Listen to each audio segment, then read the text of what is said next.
রাজ্যের পঞ্চম স্থান অধিকার করলেন ইসলামপুর গার্লস হাই স্কুলের ছাত্রী বেদাশ্রুতি সিনহা।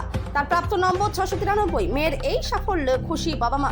বেদাশ্রুতি সিনহা উচ্চতর শিক্ষার জন্য বর্তমানে হায়দ্রাবাদে রয়েছেন। ইসলামপুরের মেয়ে এমন সাফল্যের খবর ছড়িয়ে পড়তেই বেদাশ্রুতির বাবা মাকে শুভেচ্ছা জানাতে তার বাড়িতে উপস্থিত হন পাড়ার প্রতিবেশী ও শহরের শিক্ষকরা। Bureau report, big news Bangla. কি বলবেন, আপনার স্কুলেরই ছাত্রী রাজ্যে পঞ্চম স্থান অধিকার করলেন? খুবই আনন্দের কথা। আমাদের আজকে খুব আনন্দের দিন। খুব ভালো লাগছে যে আমাদের স্কুলের এই বর্তমান পরিস্থিতিতে যে আপনারা সবাই জানেন যে আমরা খুব শিক্ষিকা সংকটে আছি, তা সত্ত্বেও যে আমাদের স্কুল থেকে মেয়েটা এত ভালো রেজাল্ট করেছে তার জন্য খুব আনন্দ। প্রাপ্ত নম্বর ও পেয়েছে 693। রাজ্যের রাজ্যের র্যাঙ্ক হচ্ছে 5th। এর আগে তো উচ্চ মাধ্যমিকে প্রথম, তারপরে রেজাল্ট না, মাঝখানে উচ্চ মাধ্যমিকে 2 বছর আগে, গত বছর আমাদের কেউ ছিল না, তার আগে অরুণিমা শিকদার 10th হচ্ছে। স্কুলের এই সাফল্য হ্যাঁ, স্কুলে আমাদের ধারাবাহিকভাবে রেজাল্টটা আছে। কোনো এক ব্যাচ কোনো এক বছর হয়তো হয় না, কিন্তু পরপর ধারাবাহিকভাবে ঠিক আছে রেজাল্টটা। জেলাতে কিন্তু প্রথম রায়গঞ্জে, উত্তর দিনাজপুরে, এবং হ্যাঁ আমরা হ্যাঁ, ফিফথ এবারে উত্তর দিনাজপুর জেলার রেজাল্ট খুব ভালো। 14 জন র্যাঙ্কে আছে, সব থেকে বেশি যত জেলা আছে উত্তর দিনাজপুরে 14 জন র্যাঙ্কে আছে, যেটা নিউজে দেখলাম। খুব ভালো রেজাল্ট। কি র্যাঙ্ক করেছে? ও শুনছি 5th র্যাঙ্ক করেছে। হ্যাঁ, আমি 5th 6th ওই জায়গাটা একটু শুনতে পারছিলাম না, ভালো করে কনফিউশন হচ্ছিল বুঝতে। তারপর তো আমি মার্কশিটটা বের করলাম, দেখলাম 693 পেয়েছে। কতটা খুশি? এবং খুব খুশি, খুব খুশি। একটু কিছুটা তো প্রত্যাশা ছিলই। হ্যাঁ, তবে র্যাঙ্কে ভয় হচ্ছিল, 1-2 নম্বরের ডিফারেন্স। তো র্যাঙ্কে আসতে পারবে কিনা, আসতে পেরেছে, খুব খুশি আমরা। প্রাপ্ত নম্বর কত ছিল? 693 পেয়েছে।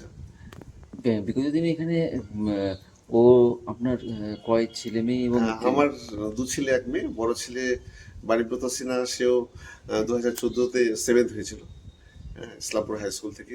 এই বোর্ডে, ওয়েস্ট বেঙ্গল বোর্ডে ছিল। আপাতত ও তো আমেরিকায় রয়েছে, নর্থ ইস্টার্ন ইউনিভার্সিটিতে পিএইচডি করছে। আর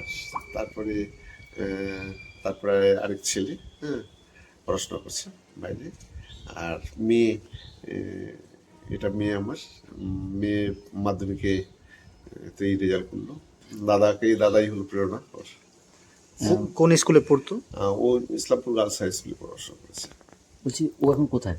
ও এখন হায়দ্রাবাদে রয়েছে, শ্রী চৈতন্য বাগদেবী ক্যাম্পাসে রয়েছে।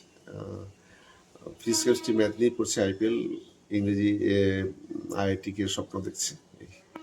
বলছি, কি বলবেন মেয়ের এত বড় একটা সাফল্য ইসলামপুরের বুকে? এরকম একটা সাফল্য মনে মনে তো প্রত্যাশা ছিলই। হ্যাঁ, সম্ভাবনা ছিল। করেছে, খুব খুশি হয়েছি। না হলেই বলতো কষ্ট পেতাম হয়তো। প্রত্যাশাটা খুব বেশি ছিল, এবং ওর শিক্ষক শিক্ষিকা সবাই রেজাল্টটা প্রত্যাশা করে। আর এই জন্য একটু চাপও ছিল, না হলে আমার কষ্টই লাগতো। বলছি স্যার, বলছি আপনি কি শিক্ষকতা করেন? আর ম্যাডামও শিক্ষকতা করেন। আপনি কোন স্কুলে? আমি স্টেট ফার্মপুরে হাই স্কুলে। ম্যাডাম চোপড়াছাড়া আদর্শ বালিকা বিদ্যালয়, ইতিহাসের শিক্ষিকা। আমি তো বিজ্ঞানের শিক্ষক, অঙ্কের শিক্ষক। মেয়ের সঙ্গে কথা হয়েছে? না, মেয়ের সঙ্গে কথা হয়নি। ও জানে রেজাল্ট? ও হয়তো বা এতক্ষণে খবর হয়ে গেছে, ও জেনে গেছে। তো প্রতিদিনই ও একবার করে ফোন করে, 1-2 বার করে ফোন করে। নিশ্চয়ই করবে, যখন করবে তখন আমরা কথা বলবো। স্যার, আপনার নামটা? আমার নাম বিনয় সিনহা। নিকো হবে, বাইরে নিচে না হবে। বলছি, কি বলবে বোনের এই সাফল্য? কি নাম বোনের? বোনের নাম বেদশ্রী সিনহা। প্রচণ্ড গর্বিত বুনুর এই রেজাল্টে নিয়ে। আমরা সকাল থেকেই টিভিটা খুলে রেখেছিলাম। যখনই শুনতে পেলাম 5th র্যাঙ্কে বুনুর নাম শুনতে পেয়েছি, প্রচণ্ড সবাই চেঁচিয়ে উঠেছি, সবাই আনন্দিত প্রচণ্ড। বোনের সাথে কথা হয়েছে? বোনের সাথে মানে দিনে একবার করেই কথা হয়। তো যেহেতু এখন ক্লাসে আছে, এই জন্য এখন কথা হয়নি। কোথায় ক্লাস করছে? বুনু এখন হচ্ছে তোমার হায়দ্রাবাদের শ্রী চৈতন্য ক্যাম্পাসে। তো এখনো কথা হয়নি, কিন্তু আশা করি ও খবরটা পেয়ে গেছে। তো সন্ধ্যাবেলা ওর সাথে কথা হবে। তোমরা কয় ভাই বোন? হ্যাঁ, আমরা 2 ভাই 2 বোন। আমি হচ্ছে ছোট, আমার উপরে আমার দাদা আছে, আর এই ছোট দাদা কোথায় থাকে? দাদা থাকে শিকাগোতে। তোমার দাদাও নাকি এর আগেও র্যাঙ্ক হ্যাঁ, করেছে? দাদা হচ্ছে 2014 সালের ব্যাচে মাধ্যমিকে 7th র্যাঙ্ক করেছে। তো এবার বোন 6th হয়েছে। হ্যাঁ, এই তো বোন এবার 5th হয়েছে, তো ভালো। এটা অবাক হওয়ার কিছু বিষয় ছিল না, কারণ প্রত্যেকবার আমাদেরকে অবাক করে দিত। প্রত্যেকটা জায়গায় গিয়ে প্রত্যেকটা জায়গায় ভালো র্যাঙ্ক নিয়ে এসে নাম্বার নিয়ে এসে অবাক করে দিত। তো এটা নিয়ে অবাক হওয়ার আমার জন্য কিছু নয়, জানতাম যে র্যাঙ্ক করবেই। কি নাম তোমার? হ্যাঁ, আমার নাম অর্ঘদীপ সিনহা।